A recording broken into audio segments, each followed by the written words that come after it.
Hello sir, मला CET मध्ये 98.7% आहेत.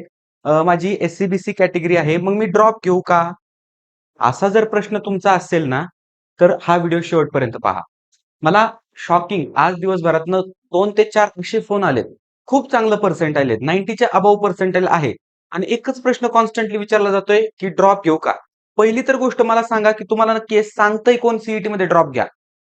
कोण सांगतंय का तुम्हाला सीईटी मध्ये ड्रॉप घ्या? जर सांगत असेल तर त्याचं नाव मला कमेंटमध्ये सांगा, की हा व्यक्ती मला सांगतोय मला 98% 98% आहेत.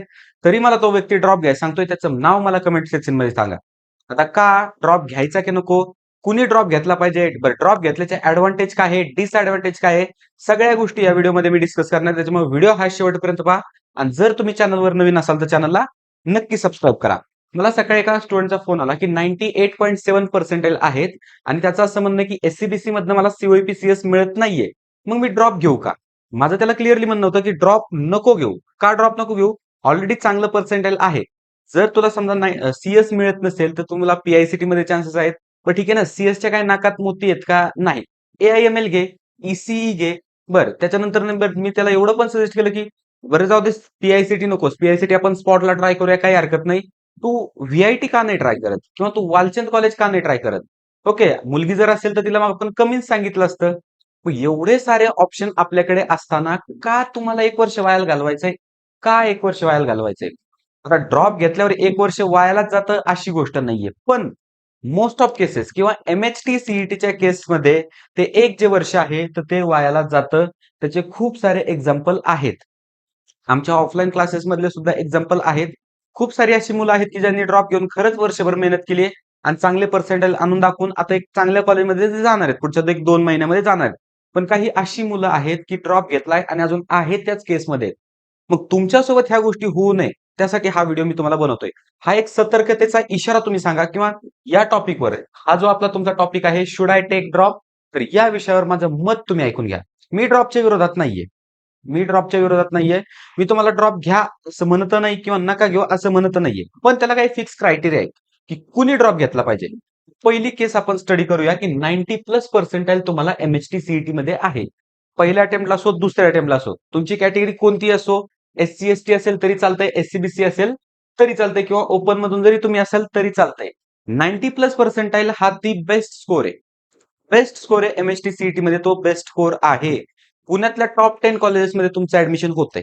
पुण्यातल्या टॉप 10 कॉलेजेसमध्ये तुमचं ऍडमिशन. मग सीएस ला हवं असेल तर सीएस ला होतंय. आयटी, एआयएमएल, ईएनटीसी, ईसी, एआयडीएस, त्याच्यानंतर रोबोटिक्स असेल, इलेक्ट्रॉनिक्स असेल, इलेक्ट्रिकल असेल, मेकॅनिकल असेल, सिव्हिल असेल.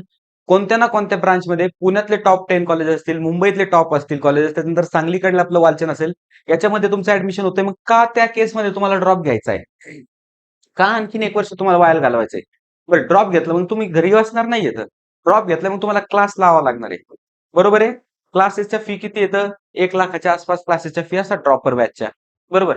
सगळ्यात पहिली गोष्ट ड्रॉपर बॅच शोधणं मुश्किल आहे. जेई साठी तुम्हाला नीटसाठी ड्रॉपर बॅच मिळतात. सीईटी साठी मिळत नाहीत ऑफलाईन क्लासमध्ये. बरोबर. बरं, जरी असतील तर फीज जास्त आहेत. मग ते ₹1,00,000 आज तुम्ही मायनस येतं. त्याच्यानंतर अजून महत्वाची गोष्ट कोणती मायनस आहे? मी डिटेलमध्ये सांगणारच आहे सगळ्या गोष्टी. अजून कोणती गोष्ट तुम्ही मायनस आहे माहितीये? की तुमचे मित्र-मैत्रिणी हे सध्या फर्स्ट इयरला असेल त्यावेळेस तुम्ही सीईटीचाच अभ्यास करताय. ते सेकंड इयरला जातील त्यावेळेस तुम्ही फर्स्ट इयरला येताय. म्हणजे त्यांच्यापेक्षा किंवा ह्या कॉम्पिटिशनच्या युगात तुमचं 1 वर्ष लॅग झालं ना. 1 वर्ष तुमचं इथं लॉस झालं. असं नाही की लॉस नाही. आता हां, मी सांगतो ड्रॉप कुणी घ्यायचा. पहिली कॅटेगरी 90+ पर्सेंटाइल असेल, तर कोणत्याच कंडिशनमध्ये ड्रॉप घ्यायचा नाही. काय करणार आहे ड्रॉप घेऊन? काय करणार काय? आयआयटी बॉम्बेमध्ये जाणार आहेत का सीईटी नुसार? नाही जाता येणार आहे. सीओईपी मिळालं. हां, काय करणार आहे सीओईपी मध्ये जाऊन तुम्ही? एम काय आपलं? प्लेसमेंट मिळवणं. बरोबर आहे? ना की कॉलेजचा टॅग मिरवत बसणं. आता समजा मी आता पी-आय-सी-टी सी-एस पासआउट आहे. मग काय मी इथं लिहायचं का पी-आय-सी-टी सी-एस पासआउट आणि मिरवतच बसायचं का? नाही. मग ते मला कॉलेजचा रिअल व्हॅल्यू ओळखता आलं पाहिजे. रिअल व्हॅल्यू घेता आल्या पाहिजेत. बरोबर आहे? अंतिम आपलं गोल काय आहे, की एक करियर सेट करणं. बरोबर? किंवा काय जे म्हणतो आपण कॉलेजकडनं एक्सपेक्ट काय करतो आपण 4 वर्षानंतर प्लेसमेंट. मग मला सांगा 90+ पर्सेंटाइल ज्या कॉलेजमध्ये तुम्हाला मिळतंय, त्या कॉलेज तुम्हाला प्लेसमेंट देत नाहीये का? कॉलेज प्लेसमेंट देतंय. ऑफ कॅम्पस तुम्हाला ट्राय करता येत नाही का? ट्राय करता येते, काहीच अडचण नाहीये. मग का तुम्हाला त्या एका कॉलेजच्या मागे पळायचंय? काही असे मुलं पाहिलेत, की सीओईपी लागत नाही, पी लागतंय, तरी ड्रॉप घ्यायचंय त्यांना. असं काय आहे सीओईपी मध्ये? बरं, काही असे सुद्धा आहेत, तुम्हाला खोटं वाटेल, पण असे सुद्धा मुलं आहेत, की सीओईपी मध्ये त्यांना ईएनटीसी वगैरे मिळतंय, थोडंसं सीएस पेक्षा थोडासा कट ऑफ कमी होतोय, तर लगेच म्हणताय मी ड्रॉप घेतो. लगेच म्हणताय मी ड्रॉप घेतो. काय एवढ्या ड्रॉपसाठी उतावळ झाला? तुम्हाला कोण करतंय नक्की ड्रॉपसाठी उतावळं? कारण याचे डिसएडव्हांटेजेस भरपूर आहेत. स्पेशली सीईटीसाठी. जेईसाठी तुम्ही ड्रॉप घ्या. कारण तुम्हाला तिथं कॉलेजच मिळत नसतंय कोणतं, बरोबर आहे. मिळलं तरी खूप दूरचं वगैरे मिळत असतं, पण जास्त चान्सेस असतात की कॉलेजच मिळत नाही. त्याच्यामुळे मुलं ड्रॉप घेतात. नीटमध्ये त्या पद्धतीनेच कॉलेजच मिळत नाही, त्याच्यामुळे मुलं ड्रॉप घेतात. पण सीईटीत तुम्हाला 0% जरी असेल तरी कॉलेज मिळतंय ना. 0% जरी कॉलेज असेल तरी कॉलेज मिळतंय. पी-आय-सी-टी ठीक आहे, आता ऑटोनॉमस झालं. पण पहिले पी-आय-सी-टीची जी डिग्री होती, पुणे युनिव्हर्सिटीची डिग्री मिळायची. तीच डिग्री खालच्या फ्लोरा इन्स्टिट्यूटला सुद्धा मिळायची. टियर 3चं ते कॉलेज आहे, त्याला सुद्धा ती डिग्री मिळायची. डिग्रीमध्ये काही फरक नाहीये किंवा प्लेसमेंटवर इम्पॅक्ट पडतो का? हो, पडतो. पी-आय-सी-टी नक्की फ्लोरा इन्स्टिट्यूटचं प्लेसमेंट वेगवेगळे, प्लेसमेंटच्या जास्त अपॉर्च्युनिटी भेटतात. पण तुम्ही फ्लोरामधनं राहून सुद्धा चांगली प्लेसमेंट घेऊ शकता जर तुमच्यात पोटेन्शियल असेल तर. ह्या सर्व गोष्टी ऐकायला थोड्याशा तुम्हाला वेगळ्या वाटतील किंवा असं वाटेल की का माणूस हा सारखा म्हणतोय की ड्रॉप घेऊ नका, घेऊ नका, घेऊ नका. त्याचे भरपूर कारण आहेत. पहिली गोष्ट 1 वर्ष तुमचं वाया जातंय. बरं घ्यायचाच ना तुम्हाला ड्रॉप. बरं तुम्ही ठरवलंच ना ड्रॉप घ्यायचं. मग काय सांगतो ते पहा आता. मी पूर्ण ठरवलंय आता मला ड्रॉप घ्यायचा आहे. 99.99% आहेत. पण मला 100 आणायचे तरी मला ड्रॉप घ्यायचा आहे. मग तुम्हाला काय सांगणार मी? आत्ता गिव्ह अप करायचं नाही आपल्याला. आत्ता गिव्ह अप करायचं नाही आपल्याला. कधी? कधी विचार करायचा ड्रॉपचा? ज्यावेळेस आपली ऍडमिशन प्रोसेस होईल. आपल्याला कोणतं कॉलेज लागतंय? तुमचं एक कॉलेज काहीतरी टार्गेट डोक्यात असेल. बरोबर आहे. जर ते ह्याच वर्षी हिट होत असेल टार्गेट, तर का आपल्याला पुढच्या वर्षीची वाट बघायची? समजा आता माझं टार्गेट असेल, की समजा मला पी-आय-सी-टी कॉलेजमध्ये सीएस मिळवायचंय. बरोबर आहे. थोडेसे मला 1-2% कमी पडतायत. पण मी एक्स्ट्रा एफर्ट्स घेतले, स्पॉट राउंडला अवेलेबल राहिलो. बरं थोडंसं इकडून तिकडून करून मी आय-एल-एस राउंडला अवेलेबल राहिलो. सगळ्या गोष्टी व्यवस्थित केल्या मी आणि मला पी-आय-सी-टी सीएस ह्या वर्षीच मिळतंय. मग का त्या प्रोसेसमध्ये जायचं नाहीये? का आपल्याला पुढच्या वर्षीचीच वाट बघायची? का?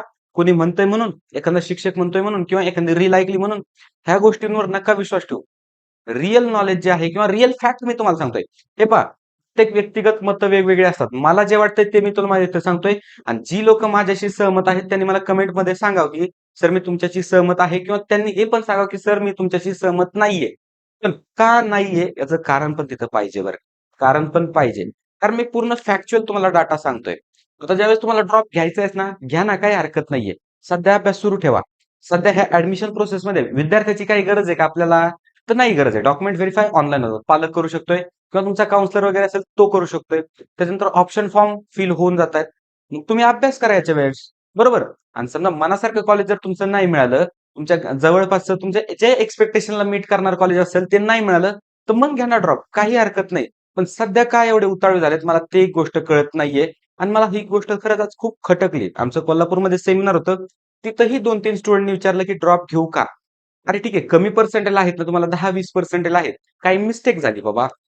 पेपरच्या वेळेस आजारी पडला, पेपरला उशिरा गेला, पेपर देता नाही आलं किंवा काही मिस्टेक झाली, पॅनिक झाला. समजा फॉर एक्झाम्पल काही मिस्टेक आपण पकडूया. मुलात पोटेन्शियल होतं, पण काही मिस्टेकमुळे त्याचा स्कोर खूपच कमी आला ड्रास्टिकली.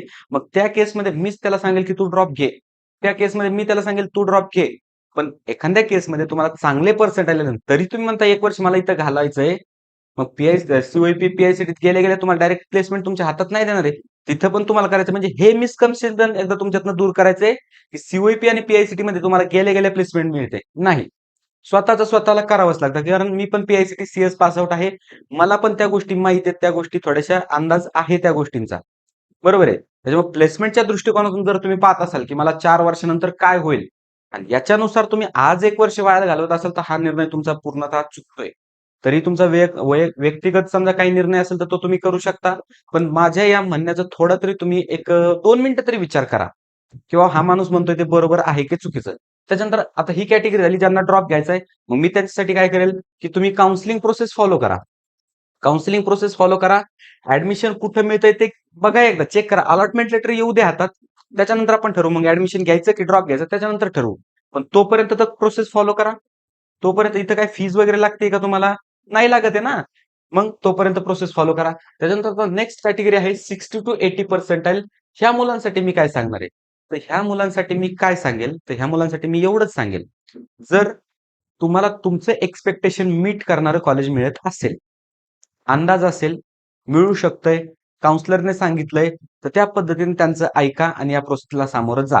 हे बघा 100% एक्सपेक्टेशन कुणाच्याही पूर्ण होत नाहीत. 100% एक्सपेक्टेशन कुणाच्याही पूर्ण होत नाही. त्याच्यामुळे आपण समाधानी राहणं गरजेचं आहे. मग समाधानी राहा. समाधानी राहायला तुम्हाला शिकावं लागणार आहे.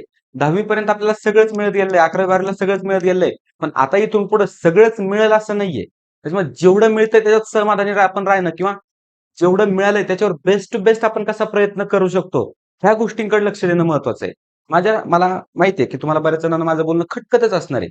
पण तरीही मी सांगतो आणि स्पेशली पालकांसाठी हा व्हिडिओ बनवतोय. ज्यावेळेस तुमचा मुलगा ड्रॉप घ्यायला जातो, ओके, तर सगळ्यांच्याच घरची परिस्थिती काय चांगली नसते. बरोबर? मग तुम्हाला ऑफलाईन कोचिंगची फीस भरावी लागेल. एकतर 2 वर्ष तुम्ही फी भरली आहे. लाख-लाख, दीड-दीड लाख रुपये एका कोचिंग क्लासची फी भरली आहे. हॉस्टेलला राहायचा खर्च केलाय, सगळ्या गोष्टी केल्यात. बरोबर आहे की नाही? आणि अजून एक वर्ष करायचं म्हटल्यावर जीवावर येणारच आहे पालकांच्या.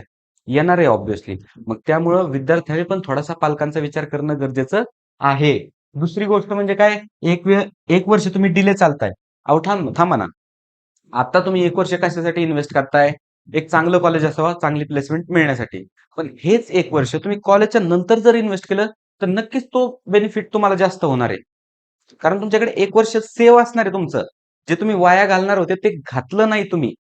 बरोबर आहे का? म्हणजे हे एक थोडंसं तुम्हाला मॅथेमॅटिक्स कळतंय का? आता 1 वर्ष वाया घालण्यापेक्षा पुढे 1 वर्ष इंजिनिअरिंग नंतर इन्व्हेस्ट करा, स्वतःवर काम करा आणि त्यानुसार प्लेसमेंट मिळवा की. आपलं टार्गेट काय आहे? प्लेसमेंट मिळवणं. मग ती कोणत्या कॉलेजमध्ये मिळू किंवा कुठून मिळू हे आपल्याला महत्वाचं नाहीये. मिळणं हे महत्वाचं आहे. बरं, त्याच्यानंतर काय? तर लॅगिंग इन फ्रेंड्स ग्रुप. खूप महत्वाचा प्रश्न आहे. तुम्ही म्हणाल की ठीक आहे, मला फरक पडत नाही, माझा मित्र पुढे गेला. फरक पडतो प्रत्येकाला. आपल्यासोबत अभ्यास करणारा तो जर इंजिनिअरिंगमध्ये शिकत असेल, आपण अजून पण सीईटीमध्ये अभ्यास करतोय, सीईटीसाठी अभ्यास करतोय, कॅप राउंड अटेंड करतोय, सगळ्या गोष्टी करतोय. कुठेतरी मनाला वाटणार आहे की यायला मोठा घ्यायला पाहिजे ड्रॉप. कुठेतरी मनाला वाटणार आहे. मग ह्या गोष्टींचा विचार करायचा आहे. लाईफमधले हे जे डिसिजन आहेत, हा तुमचा टर्निंग पॉइंट आहे मित्रांनो. 12वी पर्यंत काय? 11वीतनं 12वीत गेले. 9वीतनं 8वीतनं 9वीत गेले, 9वीतनं 10वीत, 10वीतनं 11वीत, 11वीतनं 12वीत. एक कंटिन्युअस फ्लो होता. बरोबर आहे. तिथं तुम्हाला काही चान्स नव्हता ड्रॉप वगैरे घेण्याचा, गॅप वगैरे घेण्याचा. बरोबर आहे. चान्स होता का कुठं तिथं? नाही. मला सांगा ना, समजा एखाद्या मुलाला समजा 8वीला कमी मार्क्स जर पडले, तर तो म्हणतो का मला 8वी पुन्हा रिपीट करायची? म्हणतो का? नाही. तो 9वीत जातो की नाही? 9वीत जास्त पाडून दाखवतो. मग मी तेच सांगण्याचा प्रयत्न करतोय ना. ठीक आहे ना, थोडंसं खालचं कॉलेज घेऊया आपण. बेस्ट टू बेस्ट तुमच्या पर्सेंटाईलवर मिळणारं कॉलेज पाहूया आणि त्याच्यानुसार त्या कॉलेजमध्ये जाऊन तुम्ही परफॉर्म करा ना. कॉलेजमध्ये जाऊन परफॉर्म करा. आता काय सीईटी तुम्हाला टॉप करायचंय ना, ठीक आहे. जेवढं करायचंय तुम्ही केलंय. आपल्या पदरात जेवढं देवाण दिलंय तेवढं आपल्याला मिळालंय आणि त्याच्यानुसार आपण बेस्ट टू बेस्ट पाहणार आहेत. मग कॉलेजमध्ये जाऊन तुम्ही तुमच्यावर काम करा ना, ना की आत्ताच कशाला 1 वर्ष वाया घालताय आणि घरच्यांचे एवढे पैसे वाया घालताय. ह्या पण गोष्टी बरोबर आहेत. त्याच्यानंतर काय? तर लॅगिंग इन फ्रेंड्स ग्रुप कळलंय तुम्हाला आणि गॅरंटी ऑफ रिझल्ट. घेतला ड्रॉप. सगळी काशी केली, ड्रॉप घेतलाच आता. हां, रिझल्टची गॅरंटी कोण देतंय का? बरं, क्लासेसवाले रिझल्टची गॅरंटी देतायत का तुमची? देत असतील. घ्या ड्रॉप, काहीच अडचण नाही. त्याला म्हणायचं, "मी ₹1,00,000 भरतो, मला 99 पर्सेंटाईलच्या पुढंच पाहिजेत, गॅरंटी द्या." देत असेल असं कोणी गॅरंटी, तर ड्रॉप घ्या, काही हरकत नाहीये. पण रिझल्टची गॅरंटी पुढच्या वर्षी सुद्धा नाहीये ना. बरं, पुढच्या वर्षी बाय चान्स निगेटिव्ह मार्किंग आली, काय करणार? आली निगेटिव्ह मार्किंग. एम-एस-टी सी-ई-टीच्या पर्सेंटाईलमध्ये बाय चान्स तुमची शिफ्ट इझी आली आणि जास्त मार्क्सला नुसता कमी पर्सेंटाईल आलं. काय करणार आहे त्यावेळेस? बरोबर आहे? बाय चान्स पेपरला जाताना तुम्ही पोहोचलेच नाही टाईमला, काय करणार आहे त्यावेळेस? हे बघा, निगेटिव्ह आपण थिंक केलं नाही पाहिजे. पण कोणताही प्लॅन डिस्कस करताना आपल्याला त्याचे प्रो किंवा वर्स्ट केसला आपल्याला तो डिस्कस करावा लागतो. जेणेकरून काय होईल, की आपल्यावर कोणतंही संकट येणार नाही. त्याच्यामुळे ह्या गोष्टी तुम्हाला सांगतोय. मग ह्या गोष्टी खूप महत्त्वाच्या आहेत. त्याच्यामुळे माझं फायनल तुम्हाला आन्सर असेल, ड्रॉप घ्यायचा आहे. पूर्णतः तुमचा प्रश्न आहे. मी जे पॉइंट सांगितले त्याच्या आधारे तुम्ही तुमचं उत्तर कॅल्क्युलेट करा. प्रत्येकाविषयी सेपरेट आहे. इव्हन एखादा 10% मुलगा जरी असेल, तरी त्याने काय करावं? सगळ्यात महत्त्वाची गोष्ट डायरेक्ट माझ्याशी डिस्कस करावं. हे 2 नंबर प्रोव्हाईड करतोय. एनी टाईम कॉल करा, काही अडचण नाहीये. हे आपले काउन्सिलिंग वगैरे आहे. तुम्ही चेक करा. याच्यामध्ये आपण तुम्हाला पूर्ण सपोर्ट करतोय. प्रीमियम बॅच आहे, क्लासिक बॅच आहे. तुम्ही नक्की चेक करा आणि डिस्क्रिप्शनमध्ये लिंक वगैरे दिली आहे, तिथनं नक्की एनरोल करा. महत्त्वाचा मुद्दा राहिला, तो प्रत्येक विद्यार्थी हा युनिक आहे. आता काही असा विद्यार्थी असू शकतो 30-40% असू शकतात. पण काही रिझनमुळे आले असू शकतात. बरोबर आहे. मग त्या टायमाला आपण त्याला सजेस्ट करणार ड्रॉप घे. म्हणजे थोडक्यात जर सांगायचं तात्पर्य सांगितलं ना, तर प्रत्येक विद्यार्थी हा युनिक आहे. त्याचा डिसिजन त्याच्या मेंटर सोबत बोलूनच त्याने घ्यायला पाहिजे आणि मेंटर निवडताना सुद्धा मेंटर असा निवडावा, की जो तुम्हाला सर्वतोपरी प्रो असतील, कॉन्स असतील, म्हणजे ॲडव्हांटेजेस असतील, डिसएडव्हांटेजेस असतील, सगळ्या गोष्टी व्यवस्थितरित्या समजून सांगेल. मग आय होप सगळ्या गोष्टी तुम्हाला व्यवस्थित कळल्यात. व्हिडिओ जर आवडला असेल तर व्हिडिओला नक्की लाईक करा. त्याचसोबत चॅनलवर नवीन असाल तर चॅनलला नक्की सबस्क्राईब करा आणि काउन्सिलिंग विषयी काही इन्क्वायरी असेल तर या नंबर्सवर नक्की कॉन्टॅक्ट करा. All the best.